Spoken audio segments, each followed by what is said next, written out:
right. Looks like we are up and running. All right, so welcome, my people. Thanks for being in the Stress Loop Rewire Facebook group, and joining me live today is Julie Silberman. And we are talking, and Julie, let me just start off by saying Julie is a trauma-informed somatic practitioner, among many other beautiful things. One of my favorite things is a sound healer, singing bowl gal. And she's a mentor for leaders who are ready to unlock their unique gifts. And I was super stoked to have her on today for this collaboration. Because, well, you know me, I'm all about helping the wellness pros who feel a bit like an imposter, who are out there teaching and leading in wellness, but maybe not practicing what they preach, maybe feeling a bit like two selves, one who's out there, with the Zen mask on, and the other behind the scenes who is feeling like a bit of a wreck, or maybe they're, in this case, kind of on topic with what we're talking about today. They're feeling like they have lost their spark. They maybe are having trouble connecting to their true purpose and gifts. Maybe creativity is a little blocked, and they're just really wanting to make their way back to that place of feeling centered and well so that they can lead in their business doing what they want to do in the beginning, which was create impact. And sometimes we just need to get back into our own regulation and to connect to ourselves. And that's what Julie's here to speak to today. This is the calm before the clarity, safety, self-love, and the somatic path to purpose. We're going to explore how safety in your body creates the foundation for aligned expression. So, Julie, I would love, first of all, just to say thank you. Thank you for joining me. And please do share a little bit about you and what led you to this path. What is your background there? Yeah, thank you so much, Jennifer. I really appreciate you bringing me on here and yeah, letting me share a little bit about myself. So my journey started, many, many years ago, and I was really struggling with my health. That's kind of where it started. I had kind of just like my hormones were out of whack, and I was like holding on to weight, and I just was like kind of in a chronic state of stress, I guess, like burnt out. And so I from there, I just kind of went on this journey of searching like alternative ways to really heal myself. And I started working with plant medicine and energy healing and sound healing and like just all things like holistic health. I think we all do that. We all have this tendency to be like, I'm gonna try this. No, not that. This, and we just pile on the methods until we're kind of like overdoing it, right? Yeah. Yeah. And then, it just kind of led me on the path of like all the certifications and like all the trainings and stuff. And what really has stuck with me is like the sound healing and the somatic work and really coming back into my body and allowing the softening, the nervous system to like really be regulated and yeah, to allow the softening to unlock like my gifts and my magic and do it in a way that's really embodied. So I'm not sharing anything that I haven't already embodied, which is really important. Yeah, for sure. We need to lead from a place of authenticity. And, I think there's this tendency to get certified in things because we're excited about it. We typically had some sort of breakthrough or moment with it, and we want to go out there and lead, but we're not always like prepared right off the bat, right? We need some time to integrate that and implement it and work with people to understand how to bring forth that. And being someone who embodies it themselves is key. Um, can you tell me a little bit about any personal breakthroughs that you had yourself along the path? Yeah, so yeah, so recently, I guess like so in the last 18 months, I was in a ceremonial training with the Song of Sophia School and really diving into like the deep internal work. I was also like in my own grief journey as well. So it was really some of the most transformative time of my life. And through that, I just remember being like, what is what's the purpose? I'm trained in all these modalities, like the sound healing and the yoga and the massage and like all these things. But I'm like, what am I truly like meant to like bring? Like, how do I bring all these together? And, when I stopped searching and I really dropped into myself more and like was in the process of softening and connecting with the earth and sisters and things like that. What happened was in kind of like the boredom is that I had a conversation with somebody and had this like realization, this breakthrough of like, oh my gosh, I'm meant to bring this like trauma informed awareness into the healing space because it's something I was searching for years ago.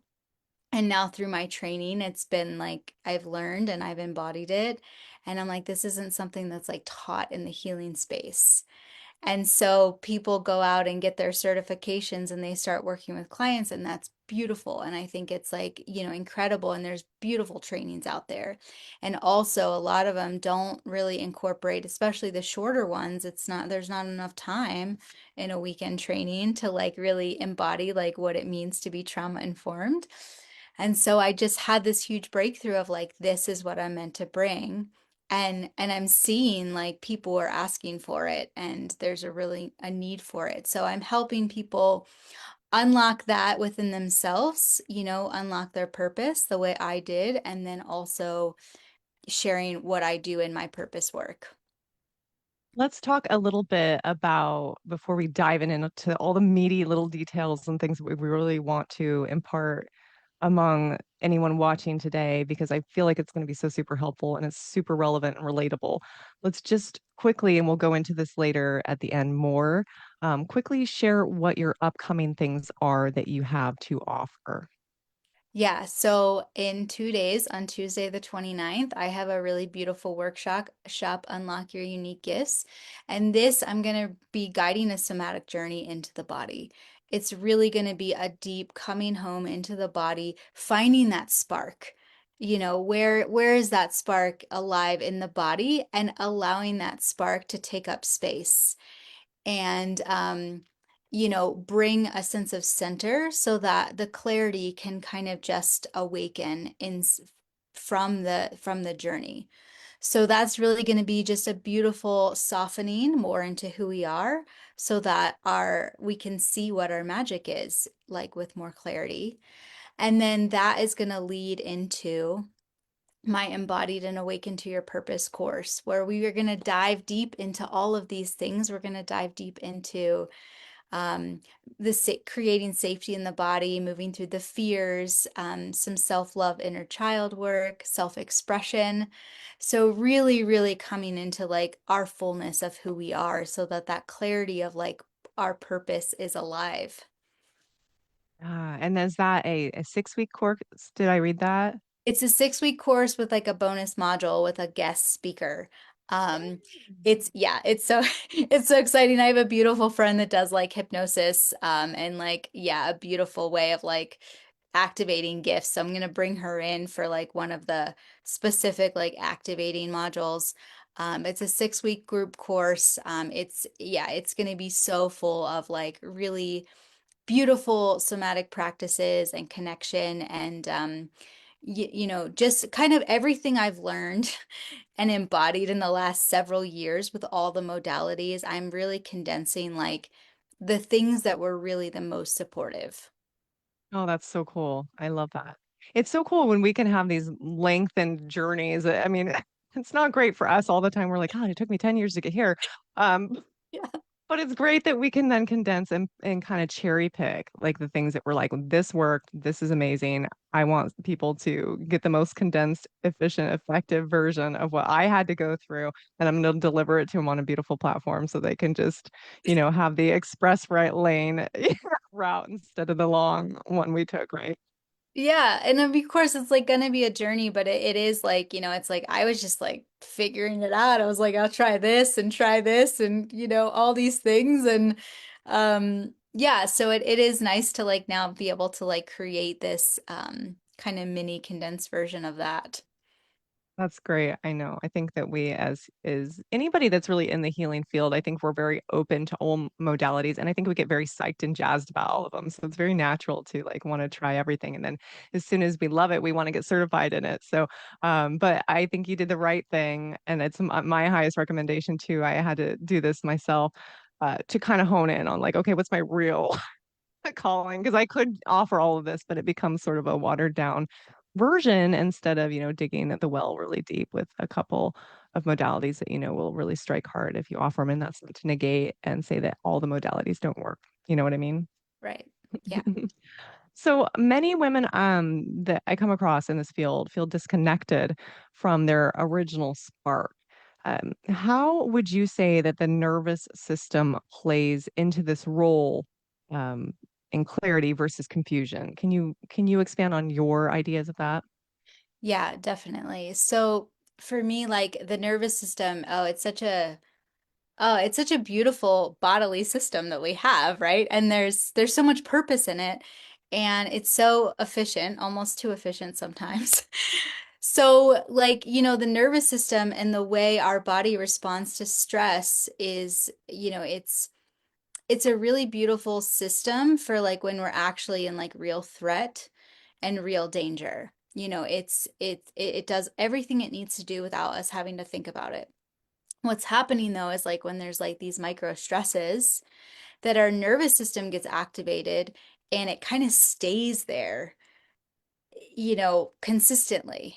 And so what happens when our nervous system is kind of on overdrive or we're in freeze or we're in fight or we're in any of these multiple, stress responses over a period of time, it's we're kind of acting from a place of fogginess and not really being in our body, not feeling safe. And it's beautiful. It's like, if that is where you're at, it's perfect. Your body is adapting and protecting for whatever you're moving through. And also, it's not optimal if you are looking for that creative spark that's inside of you already, because it's inside of all of us. And so really a lot of my work is the softening of the nervous system, the de-armoring, and feeling safe in the body, because the more we can feel safe, the more we soften, and then the more we can feel that spark and our channel can flow more freely. Yeah, that's so true. I was recently dealing with this, and I remember this happening back in the day too. I taught a lot of yoga. And when I would go through moments of high stress, anxiety ridden, I could not for the life of me create more classes. Even a playlist was hard to pull together. I couldn't come up with any creative ways to do movement. I mean, I just felt like my practice and my teaching fell flat, and it was all I could do to show up sometimes. And it really affected things. And then even recently in building my own course, it takes a lot to show up and create. And there were some things I went through personally, and it just stalled everything. I didn't feel like I could produce anything of quality in that state. And even if I could, I had nothing to give. I was pure fog, pure depletion. This beautiful dance between, you know, anxiety and depression going on, this like, ugh. And it really played into that connection, that connectivity to the creative side, to any sort of channeling that I could do, to any spark. And it's so imperative that we regulate in order to, as leaders, in order to show up not only as our best self, but be able to channel the things that are going to support those that we're leading. Um, I don't know. Do you agree with that? I imagine you do heavily. Yeah, definitely. I mean, I agree with that. I think, when we are in that space, it does definitely lead to depletion and burnout, and then we can't really show up from that space. So we need to be really doing all the things for ourselves, and then also like what we're putting out into the world should be nourishing. It should really give us energy. It should give us life. Otherwise, there might be something off in like the way we're creating or the way we're not taking care of ourselves, whatever it may be, because ultimately it's like I know the difference now between a session when I leave it and it feels nourishing and a session that feels draining. And so I'm more interested in like doing the sessions that feel nourishing for me and nourishing for the client, right? Because Yeah, that's that where I'm energy, gonna, yeah, that energy is very reciprocal, right? You feel it even online, even through, even if you're not actually there. It transpires between the two.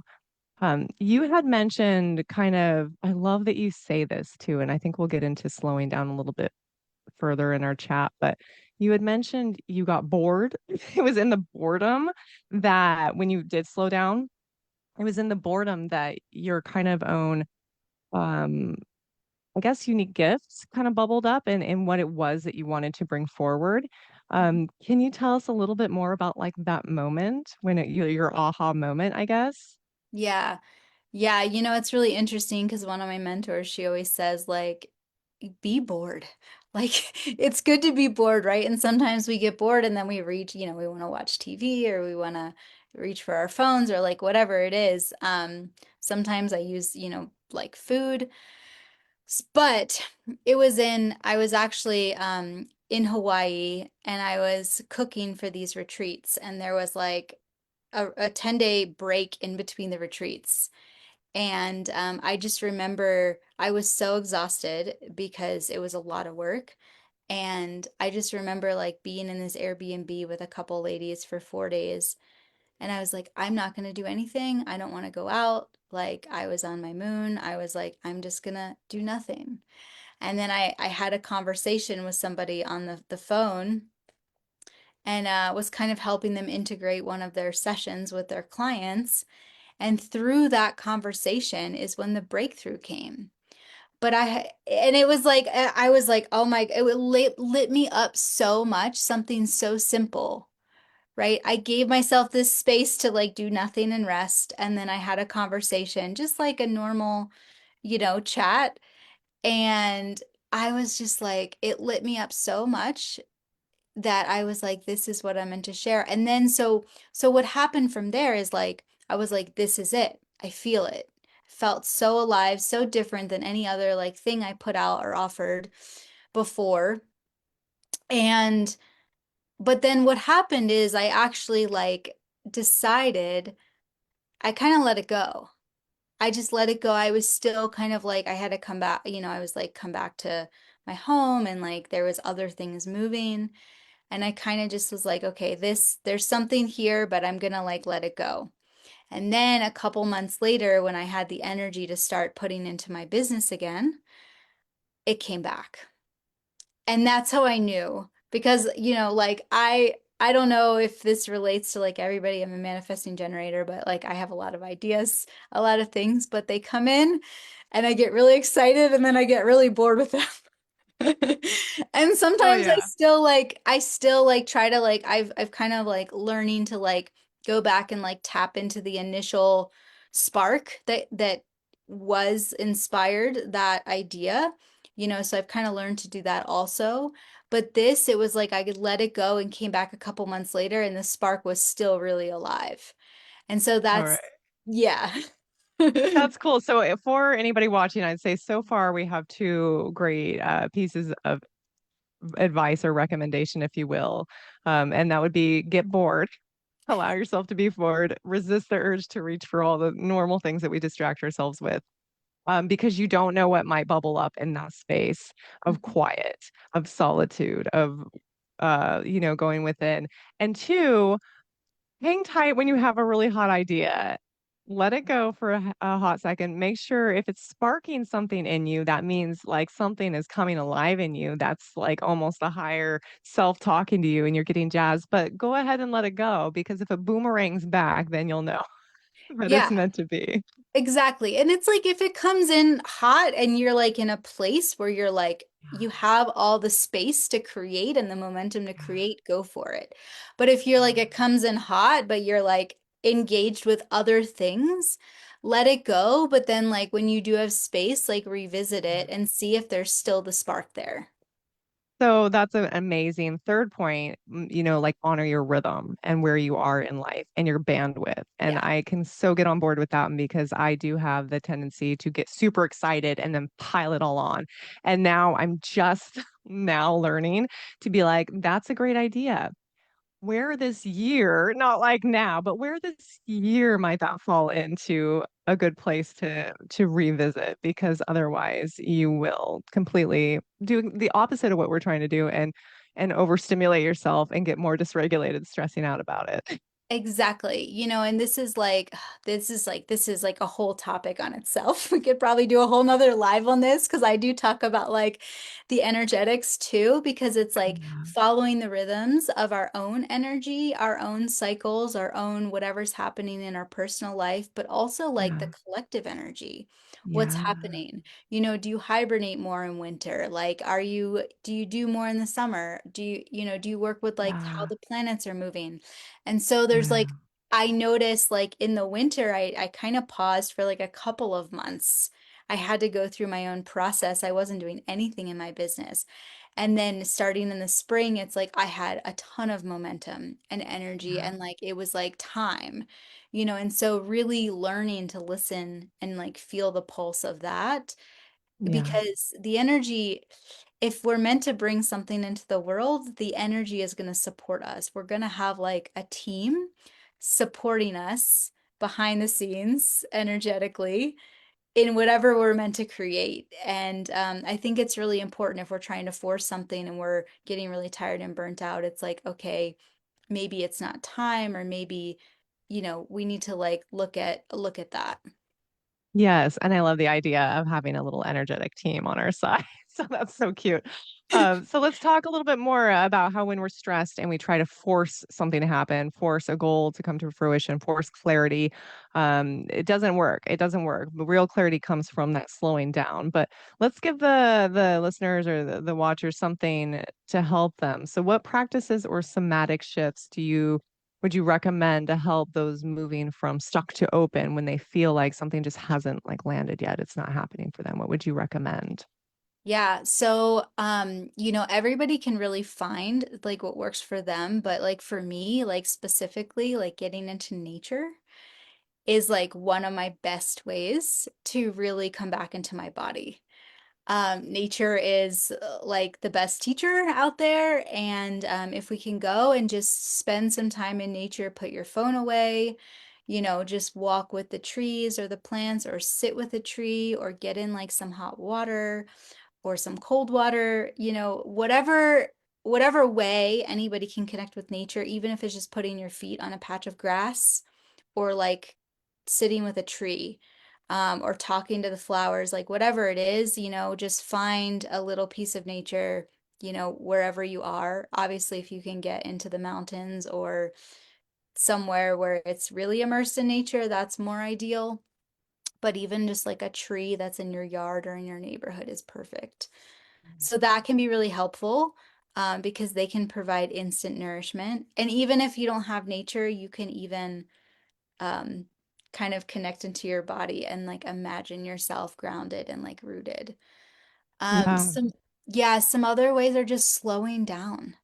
Like thinking about like coming back into like our own truth and saying no and saying yes. So like if we're not overcommitting ourselves, because I find that we want to people please, we want to, like do all the things, but then we're not really honoring ourselves, and we're getting burnt out. So if we want to focus on our creative projects, we might not be able to like go out with that friend that one night, or something like that. So we really, what's important and what's our priority, and really honoring what we need. Yeah, I love that. And something came to mind that I want to touch on. I kind of want your take on this too, since you have experienced this also, I believe. So we can slow down with the intention for clarity, the intention for a spark, perhaps. But I think it's really important to not set any parameters or expectations on that, because then we almost like reblock ourselves, right? Like, well, I'm going to slow down and go in nature today because I really need to come up with my next idea and it's going to happen today. Like you have to almost go into it with like, yeah, I'm slowing down with the intention of allowing, but I have no set expectations of what that's going to bring forth. Would you agree, or what would you speak to on that? Yeah, I would definitely agree. And I think it's like we're not slowing down for a result, except to slow down, but it's really about being present and being in our body, right? And it's Yeah, like we don't know what's going to come of it. It could be nothing, right? And it could be everything. But yeah, we want to but really the magic comes in like being present. Yeah. So if it is going to spark, it's going to be in being present or being in our body or being bored, but we're Yeah. not doing it for that. We don't want to be attached to anything. We want to do it because it feels good.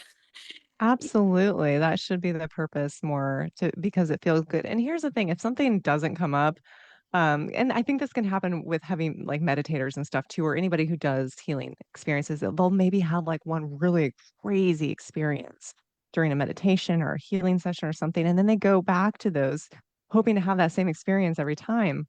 And then you'll get a time that you go and you'll meditate or do that experience and like nothing exciting happens and we leave in this kind of weird like oh man like way of like I was really thinking something was going to go on there but what we're doing is we're really training our nervous system to handle more of these moments. We're making it um more what's the word normal for us basically to be in these moments. We're actually creating a foundation and setting a stage for later. Like you really never know what that's doing now to lay the foundation for things to come in later. So never get upset. Yeah, Feel exactly. Well, and I think of that like, our practices, they're like our practices, right? We don't need to do meditation to like have some crazy out of body astral experience, right? We're doing meditation to like be in our center because we're expanding our capacity. And so when we're doing our self-care and we're able to remain like neutral and embodied, then when we go out into a crazy situation or stressful situation, there's more adaptability, there's more resiliency, and we have more ability to like remain neutral and not get so triggered or not let our nervous system spin out in something that has nothing to do with us. So, we expanded our capacity to feel safe when maybe we wouldn't have felt safe. Things like that. yeah. So, it's important to do the practices even if it feels like nothing's happening because there's still things that are happening. Exactly. Yeah, we do it for the purpose of the purpose itself, just getting into our body and creating that memory in our body of just what it is like to be there, so that it's not a foreign concept anymore. Because many of us who have been running on chronic stress for some time, it's a foreign concept. It's not necessarily comfortable to be in that space. So the more we can just practice being comfortable there, it's really setting a good foundation. So I wanted to move on to being embodied, and I know that's a lot of what you speak about, a lot of what's coming up in your content and your courses that you're giving and helping people with. A lot of wellness leaders want to serve from this embodied, very authentic place, but they don't feel that alignment inside. Mhm. There's that disconnect. So Julie, in your experience, how do somatic practices help people actually feel their truth instead of just cognitively thinking about it? Yeah. Yeah. So there's definitely a difference between like, knowing something or understanding it versus like embodying it. And so I can think of embodiment like in a couple of ways. I think of embodiment of like how much in our body are we, but then also like what is embodied in our truth, in our expression, right? So it's like a one thing if we like look confident, it's another thing to like have confidence embodied, and things like that. And so like something that has been really important in my journey is the trust, and Mm. so it's one thing of like trusting myself and knowing like that there's a support system out there that I can trust. And then it's another thing that's like the trust is embodied, and the way my life flows, it's like I'm trusting that every decision, every move I make is intuitively guided for my highest good. So I think it's really important when we are showing up in the healing space as healers or practitioners or coaches that whatever we're sharing with our clients is something we've embodied, which means it's something that it's a lived experience. It's not just we've learned it from a book or we've read it in this thing or a teacher, but it's like we actually have the wisdom in ourselves and we're living from that place. And so it creates a different kind of integrity and authenticity when we are showing up in that space. That's such a good point. And that's not to discourage anybody, I'm sure, from going out there and teaching fresh out the pike of getting a certification. But there is something to be said for having some tread on the tires, for really having gone through a lot of this work yourself, so that you can speak from a place of experience versus just, knowledge and conceptual ideas of what someone might experience when they're going through this. Yeah.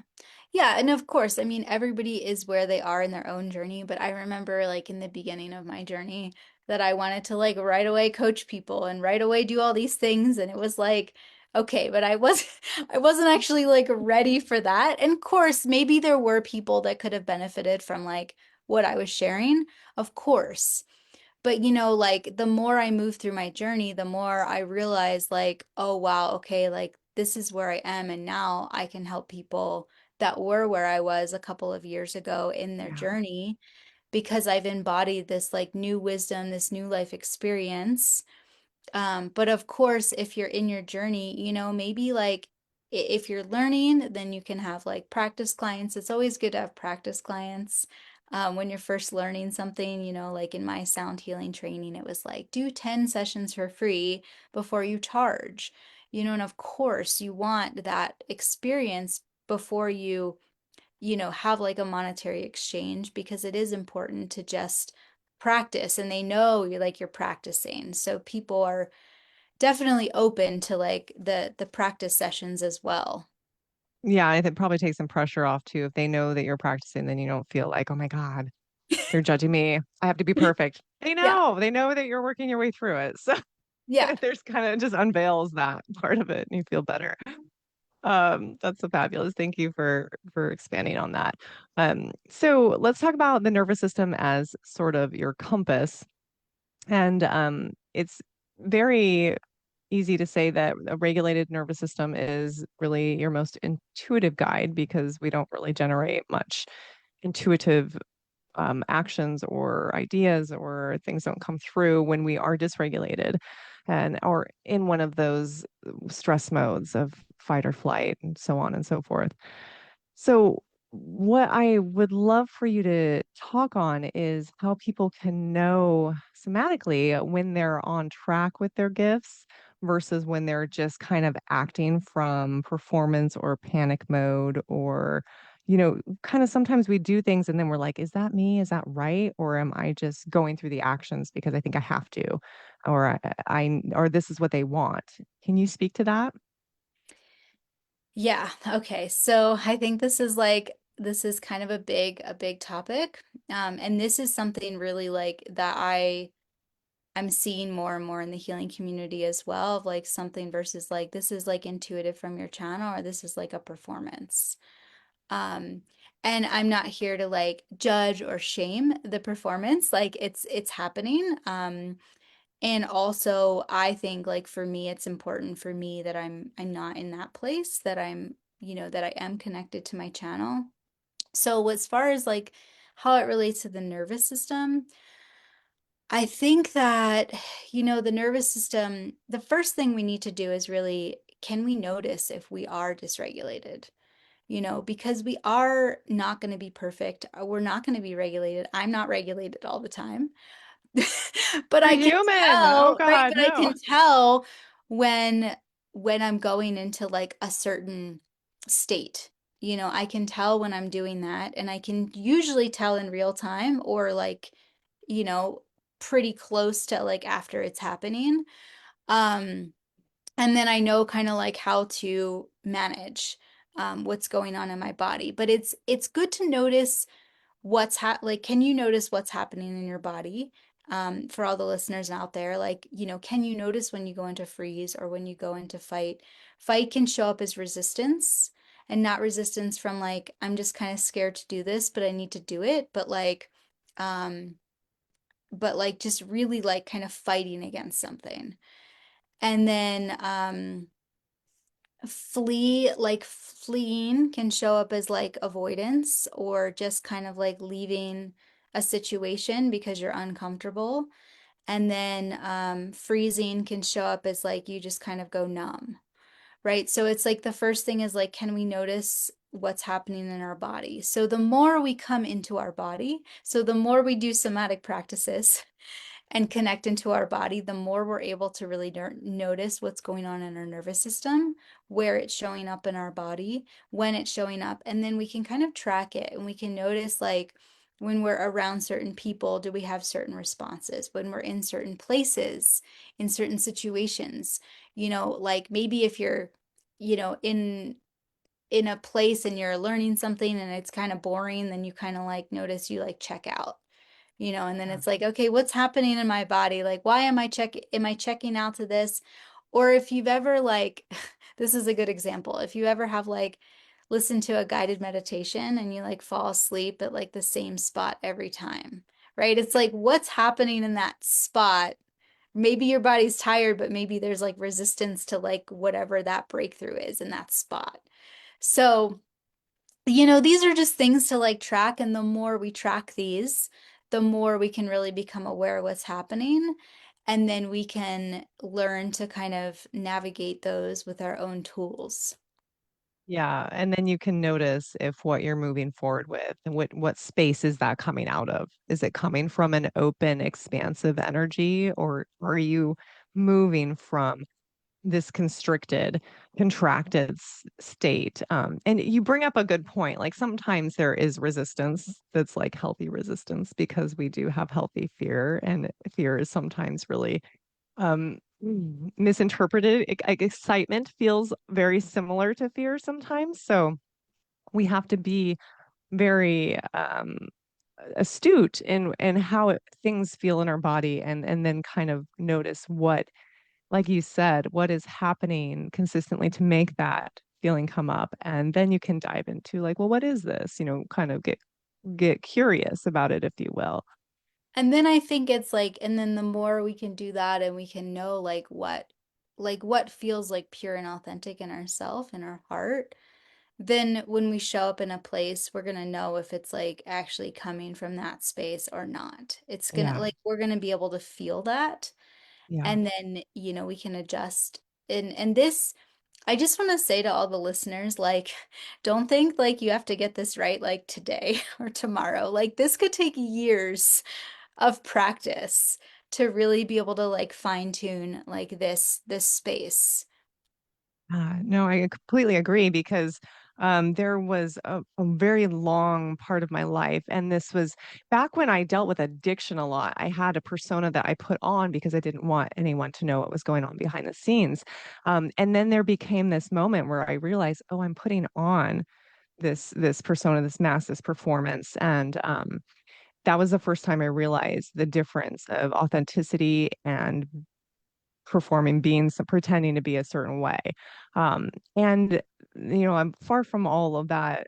Been sober a long time now, but I do still check myself. It's still something that happens because I will almost slip back into performance mode sometimes and feeling like I'm, moving into this certain embodiment of something else that's not authentic. It's almost, especially I think for empaths or people pleasers, we almost want to mirror back what people want.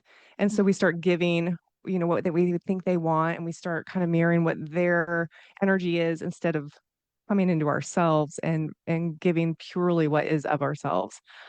So you have to be like ever vigilant. I don't think you're really ever done with this one. I think that you just get highly attuned to when you are being authentic versus when you're slipping into that other aspect, and then you just refine that and keep coming back. Yeah. And I think this like really ties in with the slowing down, because when we are slowing down and we are in our body and we are present, it's like we're going to be more authentic in our channel. Yeah. And we are going to like notice more if we are, slipping back into like a different way. Mhm. Generally, I find too with myself like that happens when I'm more busy and more distracted.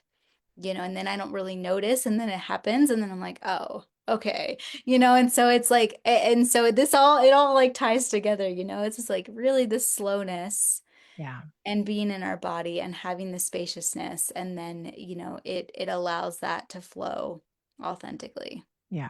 And I absolutely love that you brought up the point that this isn't a one and done. This is not you're changing in one day. Like really all of presence and embodiment and everything we always talk about, it's like a lifelong, I don't want to say I would say lifelong journey, but it makes it seem so arduous. But it's like it is a forever thing. Like you always have to be in this space, not where you're like working and it's all an uphill battle, but you have to be present Mhm. continuously. It's not just you take a magic pill and life is great. Life is going to be stressful. It's going to throw you curveballs. Your energy is going to ebb and flow.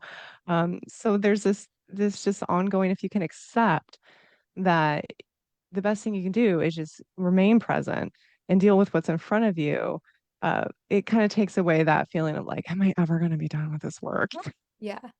Yeah, because like, yeah, like you said, you are never actually going to be done with it. But what I found in my journey, and I'm glad that this is coming forward because this is something of like a couple months ago that came up. I'm like, I need to talk about this. But it's like it gets it gets easier because you understand like that it comes up, it's your capacity expands, your resiliency expands, right? And you understand like how to move through it and you move through it faster, whatever it is. And it's like it comes in, okay, you move through it and then, you move on. And it's like you get really attuned to like navigating the things that are moving through as life as humans.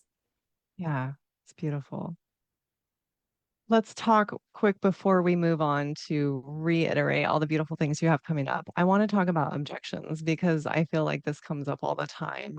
We stop short sometimes. We get like, yeah, I can sense that this is for me, or I should work on this, but I'll get to that later, or I don't have time. Um, some people feel like if they slow down, they're going to be able to do less, and that's going to hinder them rather than help them, or they're going to slow down. They're like, well, what happens if I slow down, let some things slide, and I still don't get clarity? I still don't feel a spark. I want to ask you what are some of the common objections that you kind of come up against and what you would say to help people work through that so that they can come to the other side of the fence instead of just sitting over there kicking rocks. Yeah, I think that's really beautiful. And I think kind of like some things you mentioned, like people are like, I don't have time, or, they're busy, or they don't have the resources, like whatever it is.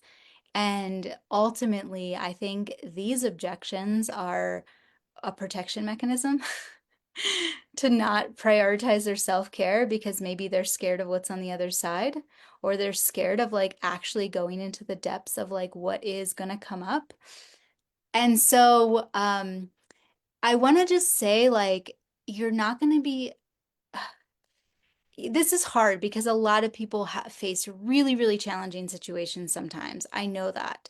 And also, it's like trusting that whatever is put in front of you is for your highest good is like it's so so important. And even though in the hardest situations and in the most difficult traumas, you know um I want to just be sensitive to anybody that has had like a really challenging situation because I know that's really tough and I'm not like discrediting that at all.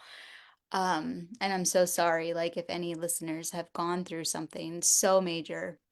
And also it's like there is a level of like it is for the highest good. Whatever we are meant to like go through and challenge and overcome. So if there are really deeper things inside of us that want to come up, and we're not doing the work because we're afraid ultimately. I think ultimately if we want to do it, but then we're making excuses and we know that, and that's okay, that's perfect. Like if we're in a place where we're just not ready, we're not ready because we need to feel safe to like go into these places. Um, and so, I mean, that is like kind of like what I intend to do with my work is like help healers create more safe spaces so that people do feel safe to open up and allow these fears and these things to come forward to be moved through because it does create a sense of freedom when we can really move through these things that are kind of stuck in our body in our field. Yeah. Yeah, I think a lot of it is that protection mode that we are in. We get scared. We get scared to heal. It's funny. It's like a paradox. Like half of us wants to heal and the other half is terrified of it. Yeah. Yeah, I love what you said to that. Well, please do. share again what you have coming up. I know you have your Unlock Your Unique Gifts workshop on Tuesday. There are replays for that as well, correct? So register even if you don't think you can make Yes. it. Is that your So, point there? yeah, definitely the registration will be open. Like I said in the beginning, it's going to be a beautiful somatic journey. We're going to go into the body. We're going to find that spark and we're gonna allow it to expand. And that's just kind of like a little bit of a mini breakthrough and a taster on like what the group course is going to be, because the group course we are going to really dive into all of these things. We're going to cultivate the safety in the body and we're going to do a lot of grounding practices, some self-love practices, inner child healing, some self-expression, and then we're going to have a transmission ceremony to unlock like our gifts and activate what's already inside of our cells. And so that is a beautiful journey for anybody out there that's already a healer or practitioner and maybe has already done some of this work. I am going to have a trauma informed somatic practitioner certification coming up in the fall, which I'm really excited about. And that is really to bring more of this awareness into the healing space, to create that safe space so that the body can truly heal and transform and we can show up and just have more people living in their purpose. Right. And I love that because it sounds like it's not necessarily what we spoke about before, where you go chasing every shiny object. It's really going to elevate you in the space that you're already working with your modality to be in a place that's trauma informed and being able to lead from there. Is that correct? Exactly. So it's for like if you're a new practitioner, it works. And if you're already a practitioner serving your clients like a sound healer or body worker, energy worker, coach, anything like that, it is going to just help you embody more of what it means to be trauma informed and teach you how to show up in your space. And what that does is like it creates more softening in the space with in yourself and in your space with your clients so that you can have deeper transformation in your sessions. That's wonderful. I love that. That is useful. Well, again, thank you so much for coming on today, Julie, and just joining me and diving into this topic. I think this is something that's super juicy for everyone and that everyone can relate to. Um, I love what you have, that what you're offering. So everybody, please do, check it out. I'm going to include links to all of Julie's stuff, any promo codes there might be in the comments here later and in the email that you may receive. So check it out and get on board. And if you have any questions, you can reach out to me or Julie. You'll have some information of how to get a hold of her as well. And I just thank you all for watching today. And Julie, so much for being here. Are there any imparting words you would like to leave for those who are viewing today? Yeah, I just want to say thank you all so much for watching and listening. And I would love to hear like any breakthroughs you had. Please leave in the comment section. Feel free to reach out directly. Like I love connecting with people, and I would just love to hear your feedback. And thank you so much, Jennifer, for having me. Absolutely, my pleasure. All right, everyone. Until next time, I'm just wishing more peace and presence and embodiment in your life. Thank you so much.